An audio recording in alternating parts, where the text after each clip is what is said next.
اے شاہ جیلان،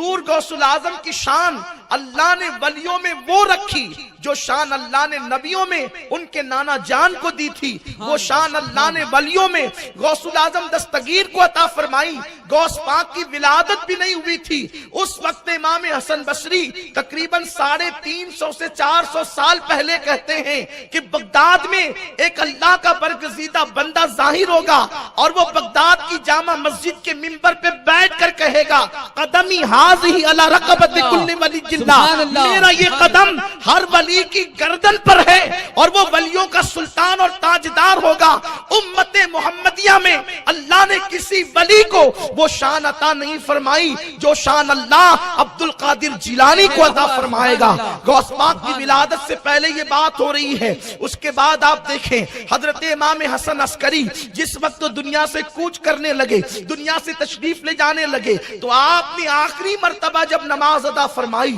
تو اپنا مسلح لپیٹا اور مسلح لپیٹ کر کے اپنے شہزادے کو دیا اور فرمایا جب تمہارا انتقال ہونے لگے تو تم جس کو معتبر سمجھنا یہ مسلح اس کو دینا، جب اس کا انتقال ہونے لگے تو وہ جس کو معتبر سمجھے یہ مسلح اس کو دے، اس کا انتقال ہونے لگے تو یہ مسلح وہ اس کو دے جس کو وہ معتبر سمجھتا ہے۔ کہا بابا یہ مسلح جو منتقل ہوگا تو جائے گا کہاں؟ ارشاد فرمایا بغداد میں ایک بندہ ظاہر ہوگا، اس کا نام عبد القادر جیلانی ہوگا، یہ مسلح اس کو دیا جائے گا، اس لیے کہ اللہ تبارک و تعالیٰ نے امت محمدیہ میں کسی ولی کو وہ مقام عطا نہیں کیا جو مقام اللہ عبد القادر جیلانی کو عطا فرمائے گا۔ اور اس کے بعد سید الطائفہ حضرت سیدنا جنید بغدادی رضی اللہ تعالیٰ عنہ بغداد کی مسجد کے منبر پہ بیٹھ کے کہتے ہیں آج ہماری ولایت کے ڈنکے ہیں، لیکن اسی زمین پر ایک ایسا جوان ظاہر ہوگا کہ جو کہے گا میرا قدم ہر ولی کی گردن پر،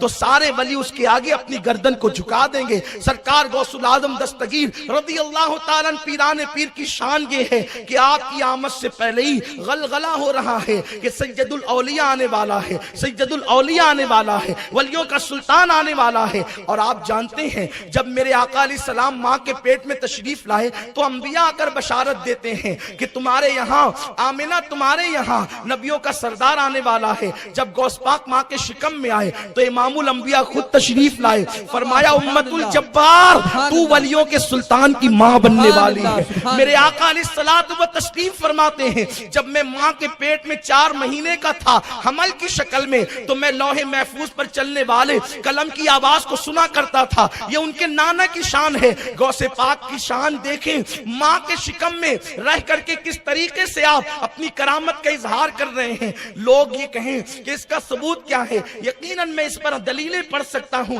لیکن وقت میں گنجائش نہیں، جس کو دلیل چاہیے مجھ سے آ کے ملاقات کریں۔ حضور غوث العظم دستگیر کی سیرت میں یہ بات لکھی ہوئی ہے، ایک مرتبہ ان کی امی نماز پڑھ رہی ہے اور آپ نے نماز میں کچھ جلدی کر دی، یعنی معمول سے ہٹ کر کے نماز تھوڑا سا تیز پڑھنا شروع کیا تو اندر سے آواز آئی امی اللہ کی عبادت ذرا اطمینان سے کریں۔ آپ کی امی جان کہتی ہے اب تک مجھے کوئی امی کہنے والا نہیں تھا، میں نے دائیں بائیں دیکھا یہ امی کہہ کے لقمہ کون دیتا ہے۔ یہ میری پوری گفتگو آپ توجہ سے سنیں، اس کا عین بڑا حسین ہوگا، آپ کو پتا چلے گا بھی۔ اللہ اکبر، میرے آقا علیہ السلام کے دیوانوں تمہاری آنکھیں ٹھنڈی ہوگی ابھی۔ اللہ اکبر، غوث العظم دستگیر کی امی کہتی ہے اب تک کوئی امی کہنے والا نہیں تھا، میں نے دائیں بائیں دیکھا امی کہہ کے کون پکار رہا ہے، اس لیے کہ امی کہنے والے جو ہے وہ یوں اچانک تھوڑی زمین پر ابل آتے ہیں، یہ آسمان سے تھوڑی برستے ہیں۔